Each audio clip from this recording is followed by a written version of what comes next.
Baik, Assalamualaikum warahmatullahi wabarakatuh. Selamat sore, Waalaikumsalam warahmatullah. Bapak, Ibu, dan rekan-rekan sekalian. Selamat bergabung dalam acara Ngabuburit bersama Duta Besar Republik Indonesia dengan tema Memperluas Wawasan Umat, Mewujudkan Perdamaian Kemanusiaan. Perkenalkan, saya Alvin Febrian Basundoro. Saya alumni Departemen Ilmu Hubungan Internasional Universitas Gadjah Mada yang akan memandu jalannya Ngabuburit bersama para Duta Besar Republik Indonesia sore ini. Acara talk show Ngabuburit bersama Dubes RI ini merupakan acara yang bertujuan untuk memperluas wawasan khalayak di tanah air mengenai kehidupan umat Islam saat bulan Ramadan di berbagai negara, kemudian belajar dari best practice terkait dengan kehidupan beragama di negara lain, serta membangun rasa saling pengertian dan relasi positif pada tingkat global. Acara ini disiarkan secara live di channel YouTube Mardiyah Islamic Center dan radio MNC Trijaya 97,00 FM. Adapun acara ini diselenggarakan oleh Masjid Mardiyah Islamic Center sebagai masjid kampus UGM yang berada di dekat Rumah Sakit Sarjito dan sekarang baru saja direnovasi. Dan Mardiyah Islamic Center sendiri memiliki visi untuk menjadikan ruang bersama yang terbuka bagi umat Islam untuk melakukan kajian dan mendorong aneka perubahan umat bagi kemajuan bangsa serta melakukan inspiring young Muslim leaders. Selain itu, selama bulan Ramadan ini, Mardiyah Islamic Center juga mengadakan acara seperti workshop, pelatihan menulis, ngaji tafsir, kitab kuning, peringatan nuzul Quran, dan berbagai acara lainnya. Tidak lupa saya ucapkan terima kasih kepada Rektor UGM dan seluruh pihak yang telah membantu termasuk para donatur, serta sponsor dan seluruh panitia. Kami juga mengajak para penonton untuk memberikan like, subscribe channel Mardiyah Islamic Center, serta mengikuti rangkaian kegiatan RDK lainnya, serta memfollow Instagram kami di @rdkmardiyahugm.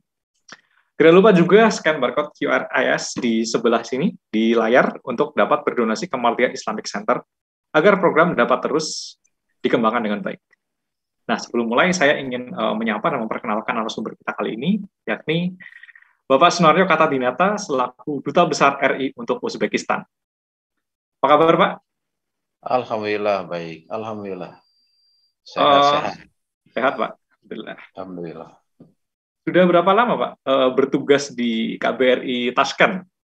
Pas 3 tahun nih, 3 tahun 1 bulan lah. Oh, 3 tahun 1 bulan. Ya. Ya. Baru ya hitungannya berarti, Pak? Atau sudah lama itu, Pak? Sesungguhnya sudah harus habis masa jabatan 3 tahun. Oh, iya. Harus rolling atau gimana, Pak? Kenapa? Harus rolling atau seperti apa itu nanti? Ya, itu kan kalau ini kan nggak jelas batasannya gitu ya. Nanti dipanggilnya pulang ya pulang. Rata-rata 4 tahunan sih yang sudah 4 tahunan ya. Iya. Berarti Pak Sunaryo di sini sudah cukup familiar lah ya dengan dinamika di Uzbekistan seperti apa. Sepanjang yang dialami, sepanjang yang diamati, yang didengar gitu ya. Karena juga kan tidak setiap saat touch dengan itu, tapi ya so far bisa barangkali nanti sharing informasi. Baik, Pak. Nah, ini kan bulan Ramadan, dan bulan Ramadan ini kan pasti identik ya dengan acara-acara keagamaan seperti itu, Pak. Nah, apa, Pak, beda suasana Ramadan yang cukup menonjol ya, mungkin dari sisi peringatan hari keagamaan seperti tadarusan atau buka bersama misalnya antara di Tashkent dan di Indonesia. Iya. Kita santai ngobrol aja ya, Mas Alvin ya. Oh iya, silakan, Pak. Ya, jadi ini kan ya memang ini suasana Ramadan di Uzbekistan juga dalam banyak hal sih tidak terlalu berbeda dengan di kita gitu ya, tapi memang ada hal-hal yang barangkali keunikan-keunikan. Ya, ini kan Uzbekistan ini negara lepasan Uni Soviet, kita tahu lah. Ya. Merdeka pada tahun 1991, dan di zaman Uni Soviet kan banyak tekanan-tekanan dalam kehidupan beragama. Tapi setelah presiden yang sekarang ini banyak reformasi dalam kehidupan beragama, termasuk juga kebebasan di dalam menjalankan syariat Islam khususnya. Kalau dulu di masjid itu katanya itu tidak boleh terdengar azan, tidak boleh terdengar azan, kan sekarang sudah banyaklah di masjid azan-azan biasa seperti di kita. Nah, keunikan khusus untuk Ramadan, pertama Islam di sini kan mazhabnya Hanafi ya, Mas Alvin ya. Hanafi, Pak. Ini Islam 90-an% lebih di sini.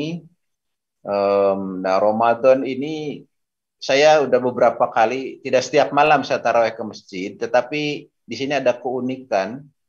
Keunikannya sih tidak terlalu menonjol karena tarawih di sini 23 rakaat, ya. 23 rakaat itu konsisten di semua masjid sama. 23 rakaat dan itu satu malam itu satu juz lebih bacaannya. Oh, lama Jadi gitu Pak.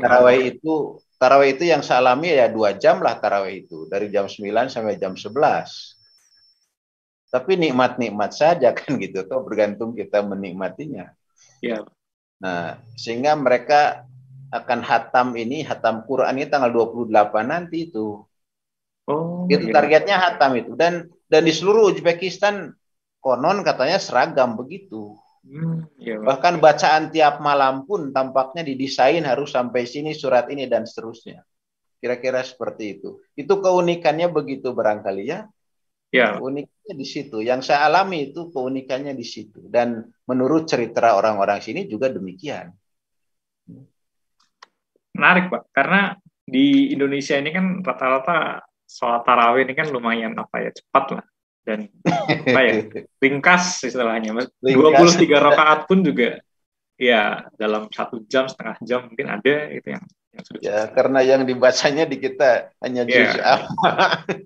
ya terbatas Pak kemampuannya. Berarti imam masjid di sana dan apa namanya Nah, eh, masjid-masjid di sana jamaah-jamaahnya itu cukup adhere lah istilahnya dengan Islam. Maksudnya mereka cukup punya religiusitas yang tinggi berarti Pak ya, masyarakat. ya sepanjang pengamatan secara fisik ya, Mas Alvin ya. Iya betul, Mas Alvin ya namanya. Ya, Ya, sepanjang pengamatan secara fisik itu memberikan impresi seperti itu. hmm. Jadi sampai saat ini, kalau kita ke masjid itu penuh terus. Oh, iya. Dan masjidnya kan besar-besar. Masjidnya itu, Betul.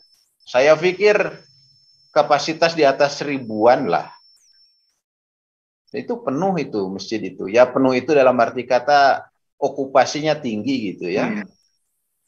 Ya, Pak. Nah, eh, jadi jadi kalau dilihat dari situ, sholat 5 waktu juga mereka ke masjid, ya, Oh, iya. ke masjid itu. Ya. Dan itu dipatok, misalnya Jumatan di sini itu jam 1 mulai. Kalau asar nanti jam 5 mulai. Kalau taraweh jam 9 mulai. Semua serempak. Di setiap masjid serempak begitu. Jadi kalau lihat dari situ, attach mereka kepada kehidupan Islam, ini menunjukkan tanda-tanda perbaikan yang cukup bagus. Walaupun di Uzbek ini kan pendidikan agama itu tidak diselenggarakan oleh sekolah. Ya, Dalam arti kata di sekolah kan tidak ada pelajaran pelajaran agama. agama, betul. Tidak ada. Dan agama ini atau urusan Islam khususnya, ini kan di bawah komite urusan agama. Dulu zaman Soviet ada yang disebut dengan Board of Muslim, Sentral Asia. Tapi setelah itu kan dipecah, lalu di Uzbek itu ada yang namanya komite urusan agama. Itulah yang mengatur segala, termasuk imam. Jadi imam itu, saya sih tidak tahu persisnya, tapi menurut cerita orang sini, yang namanya imam itu memang ada semacam standarisasi. Pertama, imam itu harus lulusan akademi tertentu, akademi Islam misalnya gitu ya. Lalu mereka yang akan jadi imam itu diadakan semacam ujian kompetensi lah gitu ya oleh komite tadi.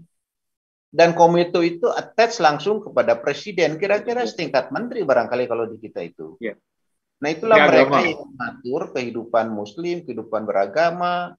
Bahkan khotbah di sini, kalau khotbah Jumat itu kan dikeluarkan oleh pemerintah, oleh negara. Ya. Ya, Jadi Pak. tema Jumat itu pada setiap Jumat di mana-mana sama itu.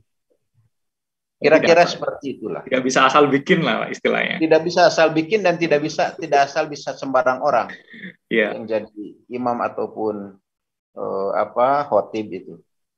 Dengan apa ya? Dengan ketaatan masyarakat di sana terhadap agama Islam itu berarti saya kira Uzbekistan ini kan juga jadi apa ya, tempat yang bersejarah gitu bagi umat Islam, karena saya baca-baca Betul, juga ini ada banyak sekali betul. tokoh-tokoh Islam di sana. Oh ya, betul, betul. Seperti Imam Al-Bukhari itu yang paling Nah, termasuk. Di makamnya kita kan disamarkan, Pak.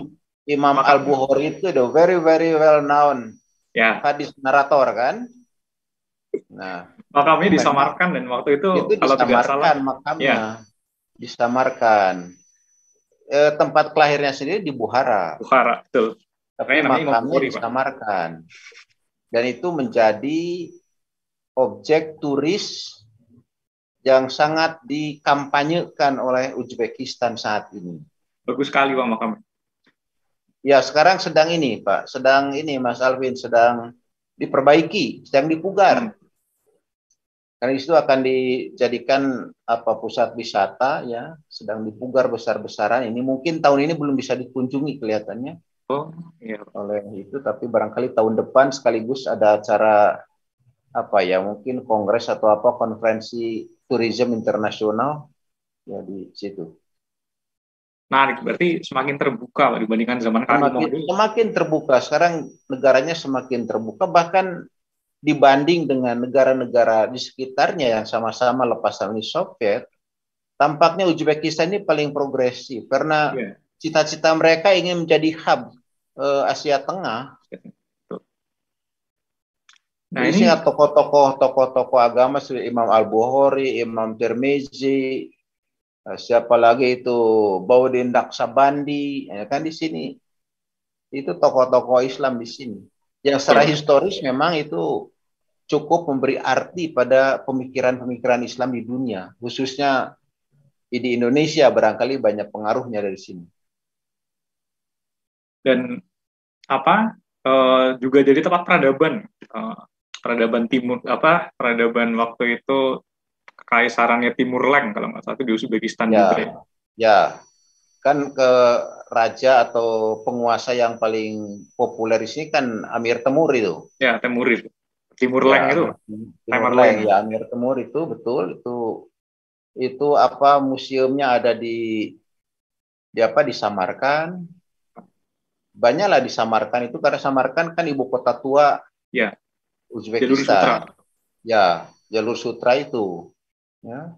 Dan di situ pula kan ilmuwan yang namanya Mirza Ulugh yang mengembangkan Ulugh. sanatorium pertama, ya kan di situ. Ya. Itu semua ada peninggalannya. Jadi kalau Mas Alvin nanti ke sini ya bisa lihat di situ. Oh iya. Kalau ini kan sekarang semakin terbuka dan saya pernah baca juga ada penerbangan dari Jakarta ke Tashkent itu menggunakan Uzbekistan Airways kalau nggak salah. Ya pernah dulu persis saya datang ke sini. Persis saya datang ke sini awal Maret 2019 ya. Itu Mei 2019 itu first flight Tashkent Jakarta 2 minggu sekali. 2 minggu sekali. Ya, tetapi sejak pandemi per tanggal 16 Maret 2020 Tutup. itu tutup dan sampai Oh, sekarang belum dibuka kembali. Itu kalau sangat bagus waktu itu, sangat bagus itu. Saya pernah menikmati beberapa kali direct flight itu. kalau secara turis untuk masuk ke Uzbekistan gitu kira-kira susah karena stigmanya kan Asia Tengah ini kan kawasan yang cukup terisolir dan turis-turis ini kan sulit masuk sana, harus butuh visa kemudian Ya, enggak imigrasi dan sekarang sebagainya. kita Indonesia masuk sini bebas visa. Oh, sudah bebas visa, Pak. Bebas visa for the 30 days kita Oh, bebas iya. visa. Wah, Ya. lumayan, Pak. Oh, Sebulan jalan-jalan. lumayan. Ya. 30 hari kenyang itu, mau apa 30 hari. Ya. 2 Dan minggu biaya aja. hidupnya murah juga, Pak, di sana. Ya, apa? Tiket itu kalau direct flight murah, Mas Alvin. Itu berapa waktu itu ya? Enggak sampai 10 juta return tiket itu. Oh, iya, iya. Tapi setelah tutup lagi, nah sekarang mahal karena kita harus lewat Istanbul atau lewat Korea atau lewat mana Abu Dhabi ya atau Dubai. Saya selalu tertukar dua kota itu. Sekarang yang frekuensinya tinggi kan lewat Turki. Betul. Turki itu tiap hari ada. Tapi Jadi muter Pak jatuhnya. muter ke Eropa dulu kan. Nah di Turki kita transit 12 jam, Wah, dihotelkan, lalu baru pada hari yang berbeda kita ke Jakarta. Ya memang agak mahal itu. Jadi kalau untuk ukuran turis harus lewat Turki ya memang kemahalan itu. iya. Nah sementara kan sesungguhnya cukup banyak yang datang ke sini Mas Alvin dari Indonesia itu. Banyak loh Pak, yang orang-orang cukup itu banyak. datang. Bahkan sebelum COVID itu pernah ada 2 kloter kalau saya tidak salah ingat. Itu jamaah umroh yang lewat Tasken. Oh, iya. Itu Karena apa Pak? target Uzbek juga demikian itu memang. Ada ini Pak berarti paket wisata atau semacamnya Ada, gitu. ada ya karena eh, travel Indonesia juga sudah membaca peluang itu Hmm. dan sudah ditawarkan oleh Uzbekistan untuk itu. Nah, ngomong-ngomong terkait orang Indonesia, masyarakat Indonesia yang sering ke Uzbekistan atau berkunjung ke Uzbekistan untuk turis kan udah cukup banyak, Pak. Tapi kalau untuk komunitas di sana, diaspora gitu, seperti apa, Pak? Ya di sini sedikit jumlahnya di bawah 100 orang Oke. ya. Di Kirgistan berapa juga kurang. Saya kan dengan Kirgistan ya 2 negara. Di sini itu komunitasnya itu agak variasi tapi kebanyakan yang kerja di sini itu kerja di spa Oh, di Spa. ya dan itu kebanyakan yang datang dari Bali. Iya, Pak. Yang lain di sini ya ada macam-macam, dulu ada yang di pertambangan, ada yang di perusahaan eh, multinasional begitu ya. Ada juga yang bertugas sebagai guru di sini untuk 1 tahun atau lebih. Itu kerjasama dengan Dikbud. Jadi Iya, tidak banyak di sini. Kebanyakan WNI di sini justru keluarga KBRI. iya. Warga diplomat, Pak. Ya, keluarga diplomat, keluarga lokal staff di sini, beberapa teman WNI yang kerja di KBRI sebagai lokal staff, dan dengan keluarga, dengan anak-anak di sini. Itu kalau Idul Fitri kita ada acara-acara khusus orang Oh Indonesia itu. ya, kalau Idul Fitri kita sholat Id di Wisma Duta, ya, Hmm. semua kumpul, kita undang sekaligus open house di situ. Makan-makan, Pak. Ya, makan-makan lah. Kita kan berbuka puasa. Kalau buka puasa bersama gitu, tiap minggu misalnya. Ada sih ada. Kalau KBRI biasa melakukan. Kemarin aja di sini buka puasa bersama di KBRI sekaligus apa nuzul Quran. Kita ngundang pembicara dari Bandung, Zoom gitu ya, buka bersama, taraweh bersama, walaupun tidak tiap malam tapi itu kita adakan. Nah, untuk orang Uzbek sendiri iftar itu ada juga. Tapi umumnya bagi mereka itu dilakukan dengan keluarga dekat. Di rumah, Pak. Di rumah, ya mungkin rumah saudara, entah rumah. Pokoknya bagi mereka pun bulan Ramadan ini sebagai bulan kasih sayang, sebagai bulan kebaikan, sebagai bulan untuk bersyukur, samalah dengan di kita, ya. Dan hari Lebaran mereka pun ya pakai pakaian baru, saling berkunjung, biasa itu. Jadi biasa itu seperti di kita. Iya, seperti di Hanya sini. mereka lebih apa attach-nya dengan keluarga karena keluarga di sini ini Mas Alvin, kalau kita lihat rumah-rumah di sini ya, itu satu blok rumah itu biasanya dihuni oleh keluarga, entah ada paman, ada bibi, ada Oh, kakak, ada kakek di situ. Satu besar-besar, Pak, blok rumahnya. besar-besar areanya. Menarik juga gitu aja, keluarga besar itu kumpul di situ. Iya. Nggak perlu mudik, Pak, berarti. Makanya di sini nggak ada istilah mudik. Ya, memang orang mereka di situ semua. Itu saya pernah berkunjung ke rumah salah seorang stafnya, itu memang demikian. Kakeknya di situ, pamannya di situ, wanya di situ, ibunya di situ, dia di situ. Nikmat juga kalau di kita kan berpencar tahu, antara Iya, ibu, berpencar. kakak, adik, nenek itu nggak tahu di mana itu ya. Ini. Terus, makanan khas di sana apa, Pak, biasanya untuk buka Nah, puasa? makanan khas di sini itu yang paling khas itu yang disebut dengan plov. Oh, plov. Plov. Nasi plop itu apa namanya ya? Kalau saya menamakan nasi plop itu goreng beras gitu ya, karena dimasaknya pakai minyak sejak beras itu. Jadi dari beras itu sudah masuk pada minyak dengan bumbu-bumbunya. Mirip nasi biryani gitu, Pak, atau kebuli gitu. Ya, tapi ini unik ya karena dimasaknya cukup lama itu dari mungkin 3-4 jam baru selesai. Sehingga kalau kita ingin plop itu harus waktu makan siang, setelah itu bisa habis dan baru nemu lagi besok gitu ya karena orang hanya sekali masak biasanya restoran itu Ya. karena lama itu. Jadi bumbunya macam-macam ya, ada entah apa itu, tapi yang jelas itu ada daging, termasuk daging kuda ada di situ. Iya. Karena ini ya daerah apa ya, daerah padang rumput Uzbekistan itu, gersang. Ya memang tidak sesubur di kita, tapi buah-buahan seperti cherry atau apa itu tumbuh di sini bagus, itu apel ya, produksi ini. Pertanian yang paling bagus ini kan kapas. Ini kapas Pas kan betul. produk kapas itu 5 terbesar dunia, kapas ini Iya. Uzbekistan. Ya dulu saya pernah dengar juga waktu zaman Karimov, Islam Karimov itu banyak anak-anak yang dipekerjakan Oh di pekerjaan betul, paksa. betul, betul, betul. Itu zaman Karimov itu yang di kebun-kebun kapas itu kan anak-anak. Nggak tahu sekarang ya apa itu masih ada di pinggiran-pinggiran, mungkin juga sudah. Tidak, karena presiden sekarang sangat memberikan perhatian pada pendidikan anak.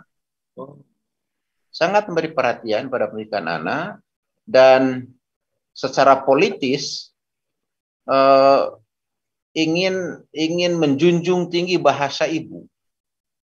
Sehingga pada tahun 2019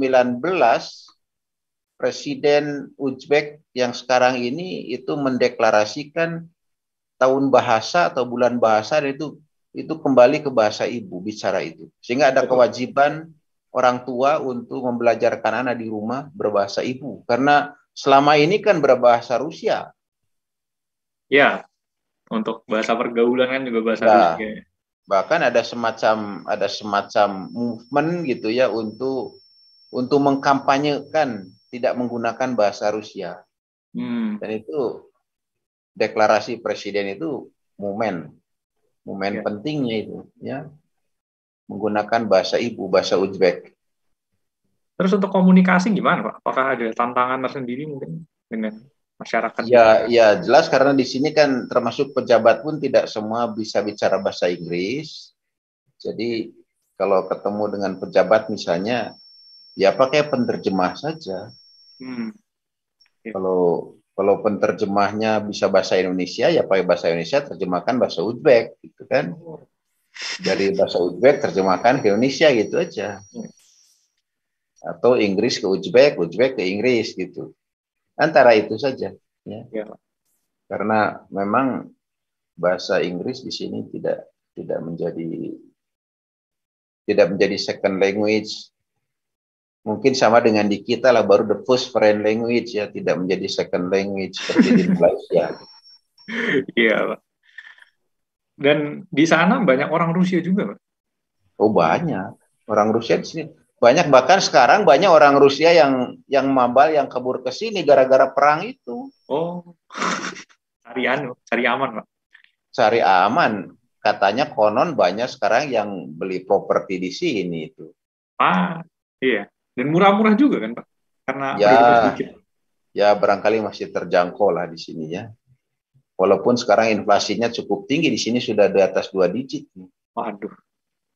Karena dolar di sini sekarang sudah per 100 dolar itu 1.100.000, 1.100.000 sekian ya.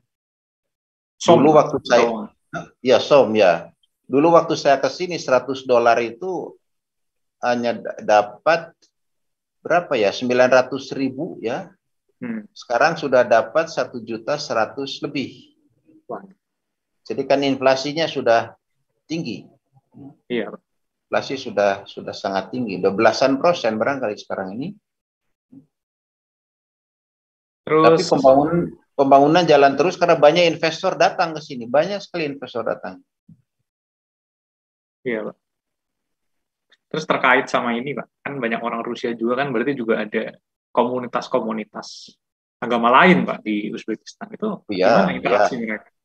ya. Di sini justru apa namanya ada semacam apa ya langkah barangkali dari pemerintah gitu ya untuk mempersatukan dalam pengertian toleransi satu sama lain. Tidak ada persoalan konflik agama, nggak ada. Di Aman, kalangan Pak. Rusia aman, aman, alhamdulillah aman. Dari Rusia barangkali yang kuat di sini kan Kristen Ortodoks, Iya, ya. Tapi itu komunitasnya kecil, 93% Islam. betul. Walaupun Islamnya barangkali ada Islam Sunni, ada Islam Syiah, barangkali juga ada di sini gitu ya. Tapi kebanyakan Sunni kan dengan mazhab Hanafi itu. Iya. Terus yang saya perhatikan ini agak lucu ya, karena ketika zaman Soviet dulu itu kan kehidupan beragama di Asia Tengah itu kan dibatasi dan Betul. akibatnya banyak orang-orang yang dilahirkan itu Islam tapi Ya, lambat laun mereka terpengaruh dengan kultur Soviet gitu. Dan betul, ya betul. contohnya banyak yang namanya Islam seperti Karimov, Ahmadov dan sebagainya itu Ya, ya. mereka minum vodka gitu, Pak. Oh ya. Kalau kultur itu sih sampai sekarang juga ada. Bisa-bisa minum whisky itu pakai bismillah kan gitu toh. Iya, Pak. Iya. Itu itu masih ada itu kalau itu. Minum whisky pakai bismillah. Itu selesainya alhamdulillah barangkali. Iya, Pak. Namanya aja Ahmadov gitu, Pak. Ibrahimov gitu. Ya, ada Ini kalau itu karena itu kan kultur dulu memang itu strict ya, ada restriksi gitu ya betul. dalam termasuk juga di sini Mas Alvin sampai sekarang ini katanya sih ini akibat dari perlakuan Soviet juga saya nggak tahu ya tapi sampai sekarang kan di sini perempuan nggak boleh ke masjid. Oh iya. Atau mazhab juga, Pak. Mazhab yang di sana juga malah. Apakah itu mazhab atau itu ada semacam restriksi ketika itu zaman Soviet ya? Hmm. Tapi saya pernah dengar katanya itu karena ada perlakuan Soviet juga ketika itu hanya tali temalinya gimana saya belum paham betul. Tapi yang pasti sekarang perempuan belum atau tidak bisa ke masjid saat ini. Ya, Pak. Wah, itu sebuah apa ya? Hal baru ya, yang saya dengar juga karena Sebuah keunikan betul di iya. sini nggak pernah ada perempuan di masjid sini karena memang nggak boleh. Kalau Tapi ke masjid di sini itu masjid gede-gede yang saya pikir itu dibangun oleh negara. Sekarang ini ada 870-an masjid di seluruh Uzbek itu. Sejak Mirziyoyev ini banyak membangun masjid, renovasi, segala macam, tapi masjidnya sangat bagus-bagus dan besar-besar. Kalau di kita kan masjid itu agak bertebaran di mana-mana ya karena dibangun masyarakat. ya, Nah di sini sepertinya sangat by design oleh negara dan seperti di mall-mall juga di beberapa shopping center itu ada yang didirikan masjid. oh, Namun demikian di mahala kalau di kita itu ya rukun warga barangkali ya atau kampung itu dusun ada juga sih menggelar sholat Jumat tapi acap kali masjidnya kecil atau mungkin di halaman gitu ya. Saya pernah melihat beberapa kali di era COVID ini mereka Jumatan di halaman mahala ya di luar ada juga begitu tapi umumnya masjid itu bagus-bagus besar-besar ya.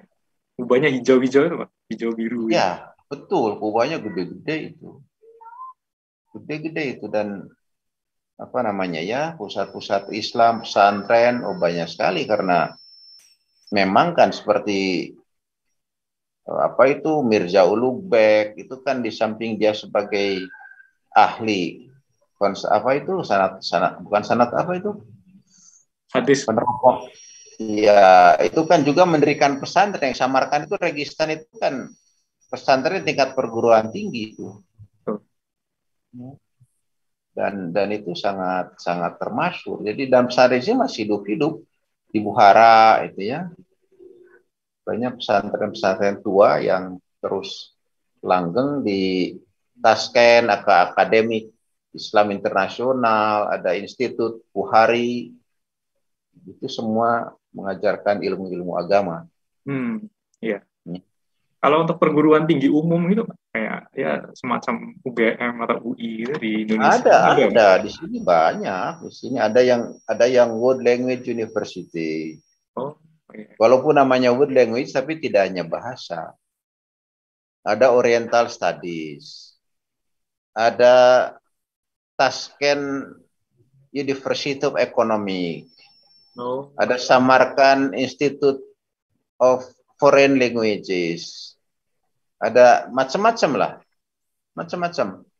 Itu universitas umum dan ada beberapa yang sudah kerjasama dengan Indonesia. Hanya persoalannya kan implementasi. Iya, karena asing kan. Asia Tengah ini masih dianggap seperti itu. Betul, betul. Tapi prospeknya bagus karena di sini juga sudah ada beberapa perguruan tinggi asing masuk di sini. Jadi kalau ada universitas dari Indonesia masuk sini juga sangat terbuka, welcome. Dan di sini by law ya, sejak tahun berapa itu universitas ini mungkin disamakan statusnya dalam pengertian kalau di kita itu ya semacam PTNBH. Oh. Kalau di kita kan PTNBH ini by proposal ya, masing-masing perguruan tinggi yang siap mana. Kalau di sini sepertinya itu ditetapkan dan mungkin juga sama semua itu. Seperti di Jepang kan per 1996 semua itu kan PTNBH macam di kita itu, sehingga mereka harus mandiri. Di sini pun demikian. Tampaknya seperti itu gitu ya. Jadi mereka harus mandiri betul mencari sumber dana walaupun negara tidak lepas tangan. Ya. Kalau ke negara Asia Tengah lain pernah, Pak? Saya ya ke Kirgistan karena itu kan negara akreditasi saya. Ya. Kalau ke Turkmenistan, Pak? Turkmenistan saya belum karena Turkmenistan itu agak tertutup. Ya, aneh Pak negaranya, Pak. Ajaib. Agak sulit kita masuk ke situ itu. Agak sulit. Itu negara kaya kan? Itu negara kaya tetapi tertutup. Sehingga masuk Turkmenistan itu sulit. Konon katanya waktu COVID pun mungkin kasusnya sedikit karena tertutup. Banyak yang bilang seperti Korea Utara juga, Pak, itu. Itu kelihatannya seperti itu, tertutup itu. Even diplomat mungkin juga tidak mudah ya. Oh. Dan ya itu saya lihat arsitekturnya di sana itu aneh-aneh dibangun ya sedemikian rupa. Saya yang sudah beberapa kali ke Kirgistan karena itu negara akreditasi saya. Oh. Ke Tajikistan. Kerusuhan juga Pak di Kirgistan waktu itu. Ya, kalau di Kirgistan kan suasana politiknya labil ya, itu sudah beberapa kali ganti presiden. Presiden sekarang ini kan saingan presiden yang digulingkan. Jadi ada semacam politik balas dendam atau apa ya, saya nggak tahu, tapi begitulah dinamikanya. Ya. Iya. Balas dendam dalam tanda petik gitu ya, karena yang tempo hari kan itu yang tahanan-tahanan yang di penjara kan dikeluarkan oleh yang demo yang memenangkan pemerintahan sekarang itu. Bisa ganti lagi Pak nanti. Iya. Nah, Kirgistan itu ya memang gimana ya? Yang jelas sih tidak lebih maju dari Uzbekistan perkembangannya. Oh iya jelas Pak. Ya jauh lah, jauh itu. Walaupun ya mereka bergerak terus karena memang dinamika politik. Karena di sana kan lebih liberal dibandingkan dengan Uzbekistan. Iya. Dalam kondisi itu. Dan Uzbekistan ini saya pernah dengar juga sudah bikin kereta cepat. Di Indonesia kita juga lagi bikin kereta cepat. Kereta cepat di sini sudah ada, hanya itu kan peninggalan Soviet. Tapi itu, ya yang ada sekarang gitu ya, sehingga kalau pakai ukuran Indonesia tidak kompatibel juga. Tapi mungkin sekarang ini kelihatannya kan ini akan buka jalur selatan ya. Betul. Jalur selatan itu yang diresmikan oleh Presiden Mirziyoyev tahun 20. Ya 21 tahun lalu, tahun 21, 20 saya lupa ya persisnya. Pokoknya diresmikan kan sebelum Afghanistan direbut oleh Taliban, itu peresmiannya itu. Beberapa bulan sebelum itulah, sebab waktu itu Presiden Afghanistan masih datang ke Tashkent Oh, untuk ikut meresmikan itu. iya, Setelah itu berapa bulan ya udah lepas karena Taliban masuk. Itu kan jalur selatan itu barangkali dengan kereta api dan itu peluang juga bagi Indonesia. betul. PT Inka, Pak, bisa bikin Ya, ya, investasi. saya pikir itu sangat bagus karena jalur kereta api Afghanistan Tashkent tampaknya hanya satu itu jalur itu. Betul. Dan setelah Taliban kan ditutup, Pak. Betul, betul. Nah itu kan juga perlu perjuangan politik untuk nanti bisa masuk itu karena bagaimanapun juga kan Uzbekistan berbatasan dengan Afghanistan bagian selatan itu. Iya. Dan kereta ini kan vital sekali, Pak, untuk di Asia Tengah karena kan kontinental Persis, bentuknya. ya persis, persis. Kereta itu Iya, sangat vital. Jadi kalau misalnya kita mau ke Samarkand dari sini dengan kereta cepat kan 2 jam sampai. 2 jam. Ya. Ke Buhara 4 jam sampai. Itu hanya dengan itu yang paling cepat, sebab dengan mobil aja 4 jam. Pernah naik, Pak, Pernah, saya kalau ke Samarkand beberapa kali pakai kereta, kereta lebih cepat. enak. Oh, iya. Ya, kalau pakai pesawat ya kan pesawat juga tidak setiap itu ya. Jadi Itu kereta ini ya memang transportasi yang paling strategis saya pikir ya untuk iya, publik. betul. Dan kaitannya juga sama jalur sutra modern itu, Pak, kereta itu. Ya betul, itu kan jalur selatan itu semuanya kan apa Silk Road yang sekarang itu ya Iya, modern semacam Silk itu. Road. Ya. Dari Cina sampai ke Eropa itu, Pak, nyambungnya nanti. Ya kalau itu memang proyek Cina kan, Iya, proyek Cina itu jalan raya Cina untuk menggelontorkan produknya sudahlah dia tol itu di BRI. situ. Udah tol bagi Cina kan tinggal digelontorkan itu dibawa produk-produknya ke situ semua. Bukan hanya Iya. produk tapi Iya. orangnya, pikirannya, budayanya juga dibawa kan lewat Oh. jalan itu nanti. Iya. Ini kontestasi berarti, Pak, pengaruh Rusia dan pengaruh Cina di Asia Tengah Ya, ini. betul, betul, betul. Makanya ini kan Cina juga tampaknya bersikap sangat apa ya, sangat licin ya dalam menghadapi Rusia dengan apa Ukraina ini. Ya, Wah, karena Cina sendiri tidak bersikapnya abu-abu, Pak, di Ukraina ya, ini. ya, begitulah. Karena mereka juga ingin cari pengaruh kan, sama-sama ingin ambil posisi yang bagus. Pragmatis, Pak. Pragmatis sekali, habis gimana lagi sih. Dan apa ya, eh, jalur sutra ini menguntungkan nggak, Pak, kira-kira untuk negara-negara Asia Tengah ini? Apa ekonominya, mungkin misalnya? Ya, bergantung barangkali bagaimana pandai-pandai mengambil peluang toh. Iya, Seperti Uzbekistan kalau mengembangkan dirinya jadi hub, artinya menjadi distributor berbagai produk dari berbagai negara untuk negara-negara sekitar, apalagi masuk ke Eropa misalnya barangkali bisa gitu ya. Karena itu kan juga mungkin sebuah perjanjian bersama untuk itu. Makanya ini kan berlomba-lomba di situ. Sebab ini kan yang sulit ke Uzbek ini kan masuk barang, Mas Alvin, dari iya, berbagai negara karena ini kan double landlock, toh. double landlock, bener. Negaranya double landlock, nggak punya pantai, Nggak lalu punya pantai. dikelilingi oleh negara-negara yang juga nggak Juga punya tidak punya pantai. pantai. Sehingga dari Indonesia misalnya harus lewat Vladivostok atau lewat mana itu ya, yang Afghanistan itu atau mungkin lewat mana lagi ya.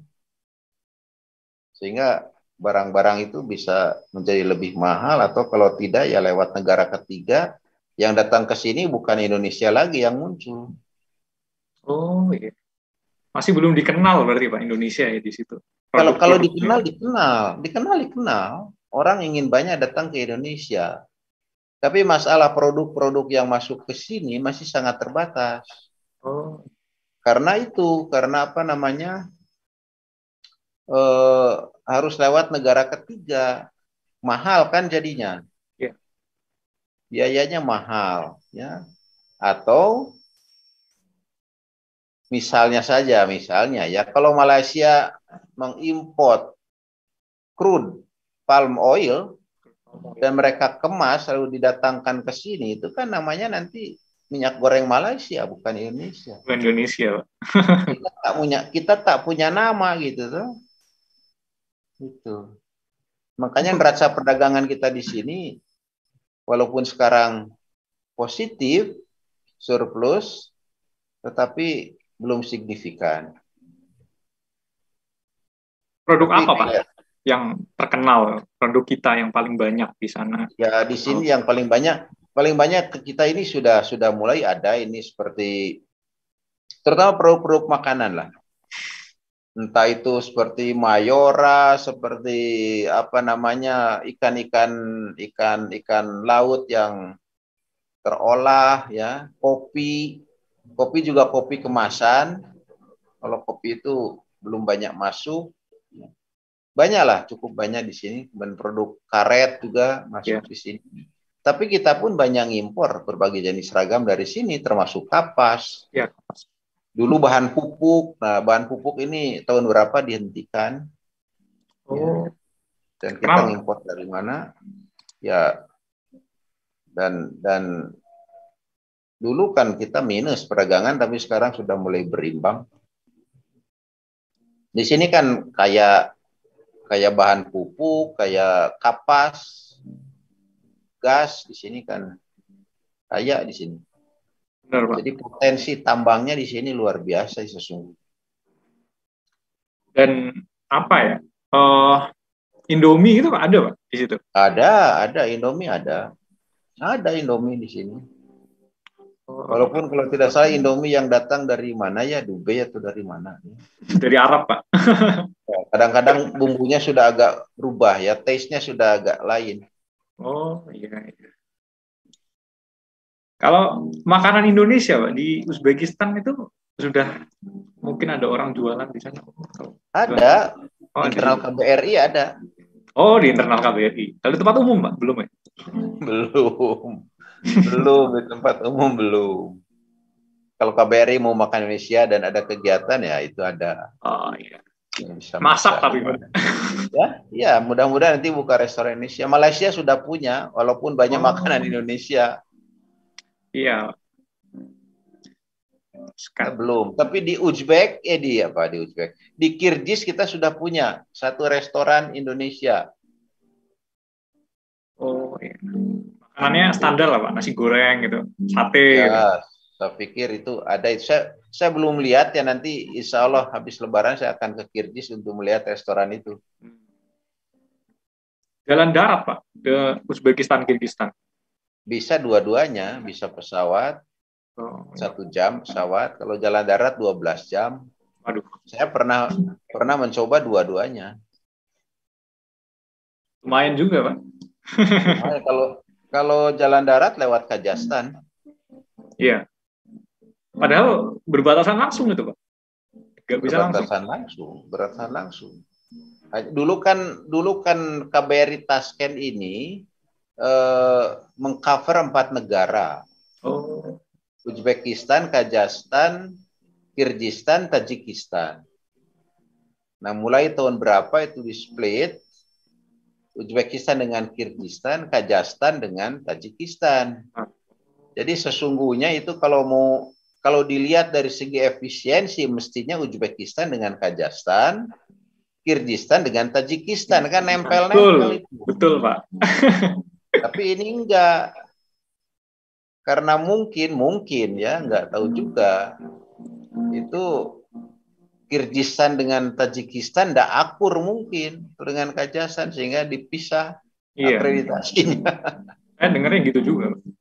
Sempat ada perang atau apa, atau konflik. Ya itu kan sisa-sisa zaman dulu karena di sini kan ada kasus misalnya ada tanah atau lokasi milik Uzbek tapi di tengah-tengah Kirgistan. Iya, enclave itu, Pak. Enclave dan exclave banyak sekali. Itu kan sumber air, itu sumber konflik itu. Iya. Apalagi daerah gersang juga, air Iya, sangat itu kan sumber kehidupan. Iya. Menarik karena jarang Pak orang Indonesia mengenal Asia Tengah, kemudian negara-negaranya Ya, juga apa ya kurang betul, betul. bersihkan. Saya sendiri waktu ditelepon oleh Bu Menlu ketika itu menyampaikan amanat bahwa saya diberi tugas jadi dubes di sini. Ketika dibilang Uzbekistan, kan saya berpikir dalam kepala di mana yang namanya Uzbekistan ini, nggak kebayang. Iya Pak. Tapi ya setelah didatangi ya menarik juga lah, Menarik. menarik Dulu juga. sebelum di situ di mana Pak penugasan? Saya kan di UPI. Oh, berarti anu ya pertama nih Pak. Iya, seangkatan Pak Pratikno Setna gitu sekarang. Hmm, iya. Bareng-bareng. Hanya saya hampir berakhir, beliau masih panjang jabatan, hanya beliau kan menjadi menteri waktu itu. Iya. Rektornya kan tidak selesai Pak Pratikno, langsung jadi menteri.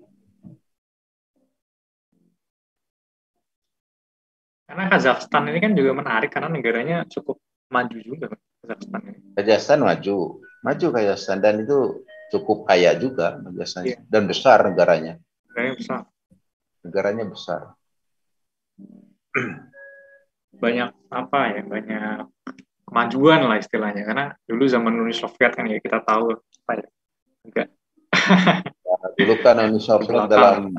dalam cengkraman, dalam satu apa ya, satu oligarki barangkali gitu ya.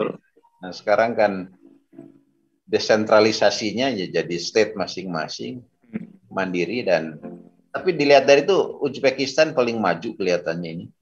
Iya. Uzbekistan ini. Karena paling apa ya, ada willingness Pak.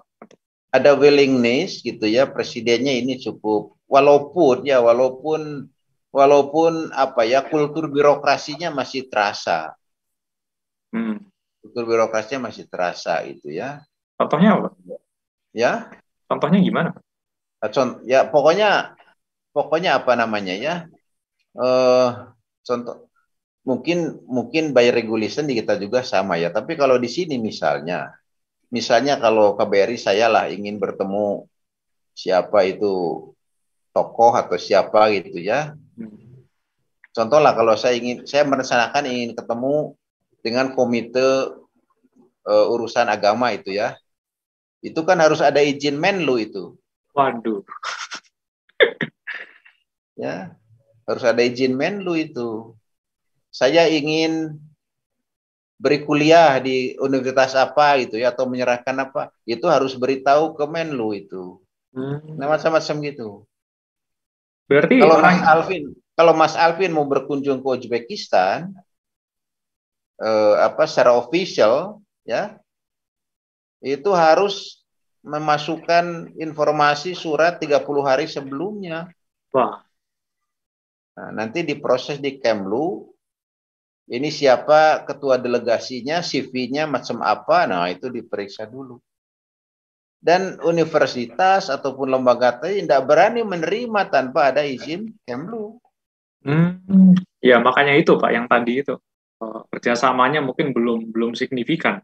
Ya, jadi persoalan birokrasi itu masih ada, walaupun keterbukaan sudah mulai, karena kalau dia ingin manggung secara internasional kan berbagai ratifikasi harus dilakukan, toh.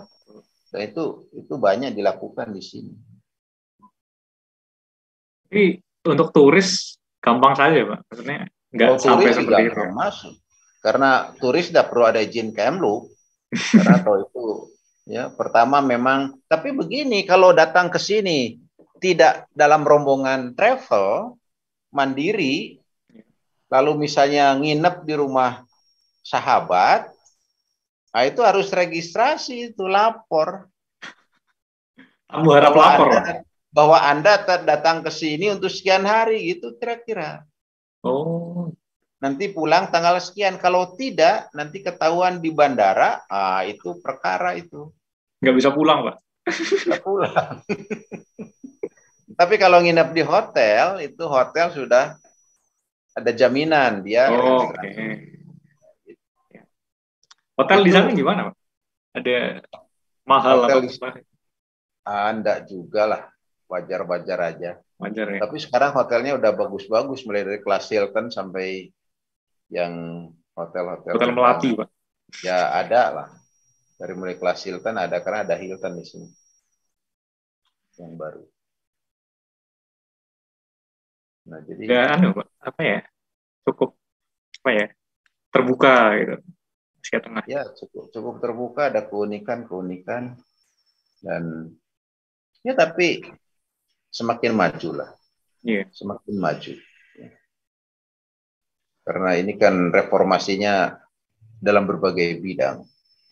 Bidang hukum, bidang ekonomi, politik. Sekarang seperti ekonomi itu kan banyak kawasan zona-zona ekonomi yang dibangun seperti Damangan, Kipa, Iya. Pabrik-pabrik gitu. Aralsi. Ya, Aralsi kan sekarang sedang Aralsi. dibangun untuk daerah wisata barangkali ya. Dekat Karena kan Laut Aral. Oh ya iya. Laut Aral. jauh itu berapa jam itu ya, pakai pesawat 2 jam kali, atau pesawatnya kemana dulu lalu nanti nyambung. Saya sih belum pernah ke sana. Jauh Ya. itu. Laut Aral ini kan juga fenomenal karena lautnya mengering. Mengering karena waktu itu kan di slot atau gimana ya, dan itu Ya, kan laut yang ada di dua negara itu kan, negara. jadi Betul.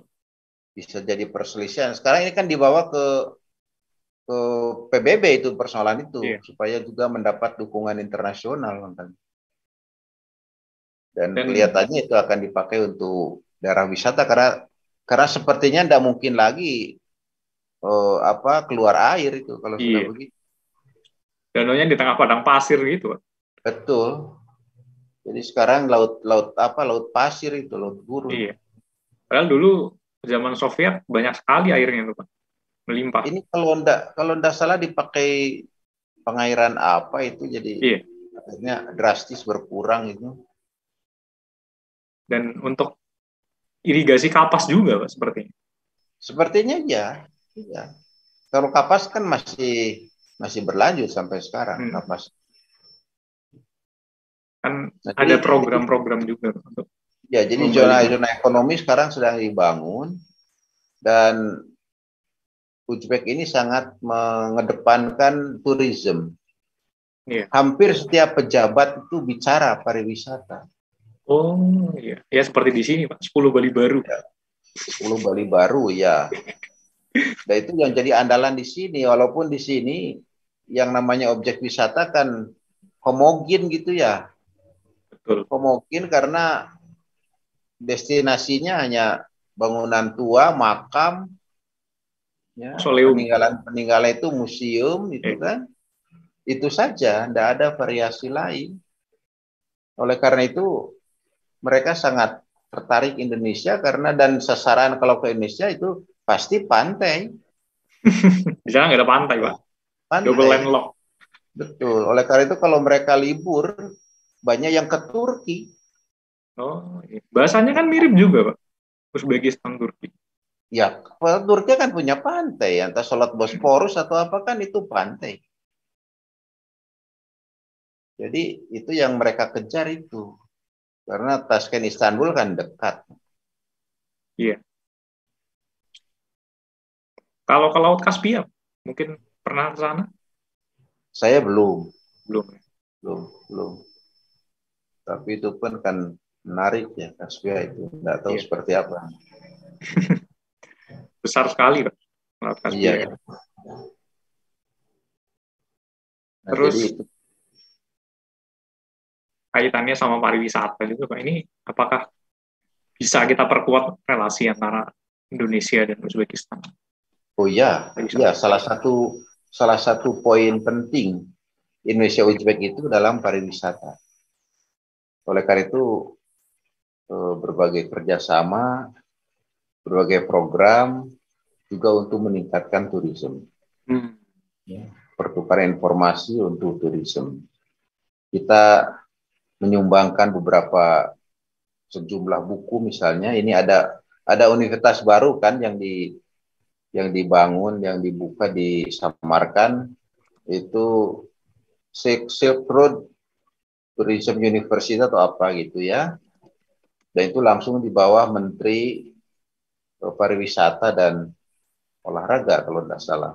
Oh iya, iya. Nah, Khusus itu untuk pariwisata ini Pak. khusus untuk pariwisata. Di sini banyak sekali prodi-prodi pariwisata. Kendati pun demikian, memang ini masih memerlukan pengalaman di dalam hospitality ini. Mereka kan masih memerlukan pengalaman, masih memerlukan latihan banyak. Iya. Tapi ini menjadi apa ya? Menjadi primadonanya ya, tourism ini.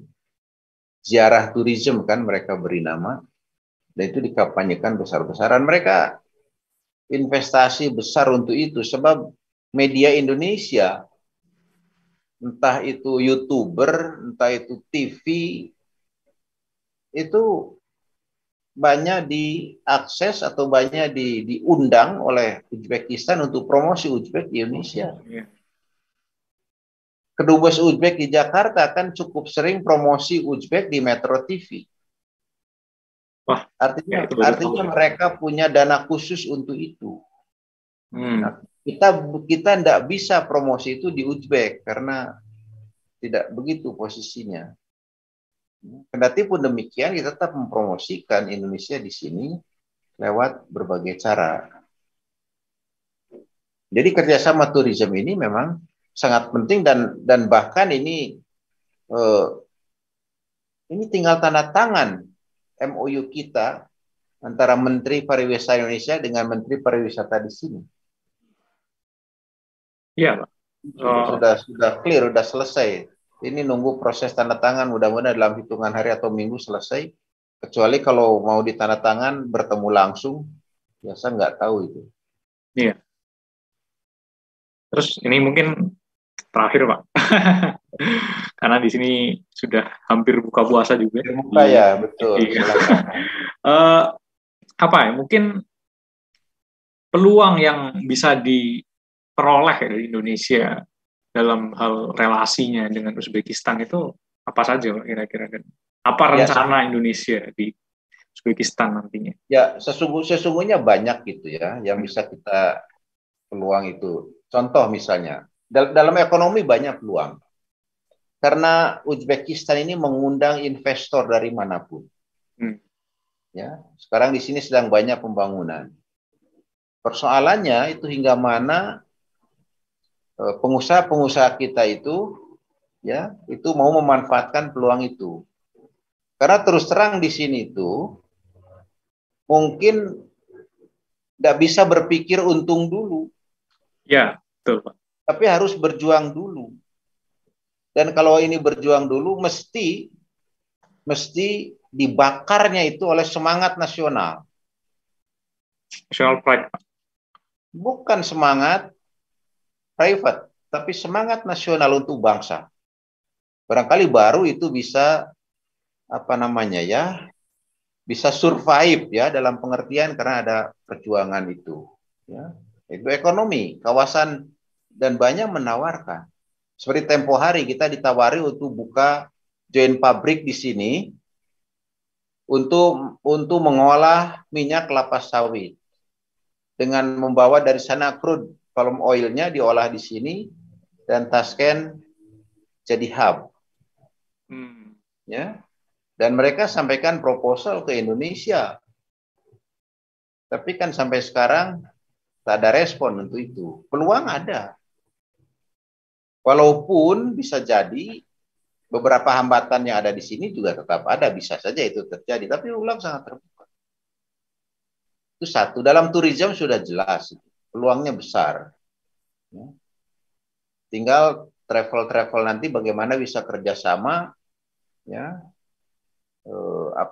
inbounding, outbounding, kan tinggal begitu aja ngaturnya supaya bisa dari sini keluar, dari sana masuk ke sini. Ya. Dalam sosial budaya ini sangat penting dan strategis. Kenapa? Karena memperkenalkan Indonesia kepada anak-anak remaja Uzbek sangat penting. Ya, sangat penting. Nah, itu yang kita lakukan di sini dengan beberapa cara, antara lain kita manfaatkan lulusan-lulusan Indonesia di sini untuk menyuarakan Indonesia di Uzbek ini. Kan banyak ini. ada beberapa puluh lah, mungkin ratus ya, lulusan Indonesia di Uzbek, dan itu kita gunakan. Yang kedua, ini yang sangat menarik. Pencak silat di Uzbek ini berkembang dengan pesat. Oh, pencak silat. Pencak silat di Asia Tengah itu mungkin sudah puluhan ribu, ya ribuan lah. Itu mulai dari anak-anak sampai dewasa. Beberapa minggu lalu, hari lalu saya meresmikan apa namanya, turnamen atau semacam pertandingan lah pencaksilat di Uzbekistan sini. Itu salah satu arena promosi kepada anak-anak muda ya, untuk mempromosikan Indonesia. Dan itu sangat prospektif karena kalau generasi mudanya paham Indonesia, tentu ini akan sangat bagus, akan membangun mindset mereka tentang Indonesia. Nah, ini yang kita agak ketinggalan langkah oleh Malaysia. Malaysia ini kan banyak, mungkin ada ribuan barangkali mahasiswa Uzbek yang datang ke Malaysia kuliah. Tapi ke Indonesia mungkin puluhan saja yang datang. Di UGM ada berapa? Anda tahu mahasiswa Uzbek di sana. Saya juga belum ketemu, Pak, mahasiswa Ya, Uzbekistan. itu. Caranya sungguhnya mudah, itu caranya itu. Saya sudah sampaikan berulang kali kepada teman-teman perguruan tinggi yang datang ke sini. Coba masing-masing perguruan tinggi mengalokasikan scholarship lah. Nggak usah banyak-banyak. UGM misalnya 2 saja atau satu fakultas 1 aja. Ada berapa belas fakultas. Dan berikan S2 scholarship-nya, SPP-nya di waive. Tiketnya berikan pulang pergi. Mereka datang kembali S2 bisa jadi dosen di sini. Iya. Berkembang, Pak, pendidikannya nanti. Sangat berkembang itu, sangat berkembang, dan itu akan bawa nama Indonesia. Coba bayangkan kalau di kita ada sekian puluh universitas, ya berikan aja satu universitas 2-3 orang dari sini, ya mungkin satu angkatan bisa puluhan mahasiswa. Karena yang ada sekarang ini sebatas BSBI ataupun negara-negara berkembang yang sangat KNB, katanya KNB 1-2. Sebab untuk dari mahasiswa dari Uzbek ini tertutup. Di stop oleh pemerintahnya karena waktu tahun berapa ya, 2015 atau berapa itu ada peristiwa mahasiswa Uzbek yang akan berangkat ke Indonesia untuk darah mahasiswa sudah di bandara mau berangkat itu dilarang oleh pemerintah Uzbek, tidak boleh pergi, jadi dibatalkan ketika itu. Dan sampai sekarang belum hidup lagi itu. Dan saya khawatir menjadi hal yang sensitif, walaupun didekati, ini jangan-jangan bisa mengganggu, gitu ya. Oleh karena itu dibiarkan aja dulu. Karena konon katanya itu mengapa terjadi waktu itu, entah ini case ya, tapi kan impresinya mungkin menjadi kurang bagus bahwa ada lulusan Indonesia yang menurut mereka ini terpapar paham radikalisme. Jadi ada pikiran terkoneksi seolah-olah mereka datang ke Indonesia itu belajar paham itu yang dikhawatirkan oleh Uzbek. Ini kan sangat berbahaya ininya, tapi kita akan masuk ke situ, ini kan sensitif juga. Jadi itu dibiarkan dulu ya, ikuti aja sekarang program lain dengan nama-nama lain, KNW atau BSBI. Nah, oleh karena itu kalau ada beasiswa dari perguruan tinggi ditawarkan ya 2-3 orang perguruan tinggi, tidak usah banyak-banyak, dengan ragam bidang studi, itu akan sangat bagus. Itu peluang untuk kerjasama yang bagus untuk jangka panjang. Ya, Pak. Wah, terima kasih, Pak. Ini banyak sekali info yang saya peroleh dan teman-teman sekalian di sini. Saya kagum, Pak, dengan Uzbekistan dan Asia Tengah ya secara umum. Menyenangkan lah, aman, kotanya cantik. Iya. Ini kapan-kapan, Pak, saya sebenarnya tertarik untuk berkunjung. Oh, silakanlah, silakan. Bagus kalau UGM bawa program ke sini. Program beasiswa lah. Wah, itu nanti urusannya dengan Bapak Ibu jabat di kampus tuh. Ya. Ya, baik Pak. Terima kasih sudah bersedia hadir dalam acara Ngabuburit bareng Dubes RI hari ini. Terima kasih juga teman-teman yang sudah menonton secara live di YouTube maupun di Radio Trijaya 97,00 FM. Saya Alvin Febrian Besundoro sebagai host di sini undur diri dan sampai jumpa pada kesempatan berikutnya. Terima kasih Mas Alvin. Ya, silakan. Selamat berbuka puasa. Di sini sudah waktunya ini Pak. Ya, silakan. Terima kasih.